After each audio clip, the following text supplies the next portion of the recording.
Big Boss Malayalam season 6 latest അപ്ഡേറ്റിലേക്ക് പോകാം. Wild കാർഡായി കയറുന്നതിൽ ഏക ലേഡിയായിട്ടുള്ളത് നന്ദനയാണ്. നന്ദന ഇപ്പോൾ ലാലേട്ടനുമായി സംസാരിക്കുന്നിടത്ത് എത്തിയിരിക്കുകയാണ്. നന്ദനയുടെ ടാർഗറ്റ് മെയിനായിട്ട് ജാസ്മിൻ, ഗബ്രി, അൻസിബ എന്നിവരായിരിക്കും. അതുപോലെ തന്നെ നന്ദനയുടെ ഇഷ്ടപ്പെട്ട മത്സരാർത്ഥി ആര് എന്ന് ലാലേട്ടൻ ചോദിച്ചപ്പോൾ അപ്സരയുടെ പേരാണ് പറഞ്ഞത്. തുടക്കത്തിലെ കാഴ്ചപ്പാടിൽ കുറച്ച് ഓവറാണ് എന്ന് തോന്നുന്നു. ബിഗ് ബോസിലേക്ക് കൊണ്ടുവരുന്നതിൽ കുറച്ച് ഓവറായിരിക്കുമല്ലോ.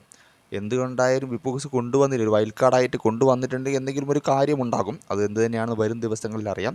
Negative or positive content create ചെയ്യുമെന്നാണ് ആളെ കണ്ടിട്ട് തോന്നുന്നത്. അപ്പം ജാസ്മിനെ ടാർഗറ്റ് ചെയ്യാനുള്ള കാരണങ്ങൾ ഒന്ന് ഹൈജീൻ്റെ പ്രശ്നമാണ്, രണ്ടാമത്തത് മുടി അയച്ചിട്ട് കിച്ചണിൽ കയറുന്നു. അതുപോലെ തന്നെ Gabri Jasmin friendship or love combo അത് പൊളിച്ചെടുക്കുമെന്ന് പറയുന്നു. അതുപോലെ തന്നെ അപ്സരയെ ഇഷ്ടപ്പെടാൻ കാരണം കാര്യങ്ങൾ തുറന്നു പറയുന്നൊരു മത്സരാർത്ഥിയാണ്, അതുകൊണ്ടാണ് അപ്സരയെ ഇഷ്ടപ്പെടുന്നതെന്ന് പറയുന്നു. അൻസിബ ഒന്നും ചെയ്യുന്നില്ല, ഉള്ളിൽ നിന്ന് കളിക്കുകയാണ്, അങ്ങനെയൊക്കെ പറഞ്ഞിട്ടാണ് അൻസിബയെ ടാർഗറ്റ് ചെയ്യുന്നത്.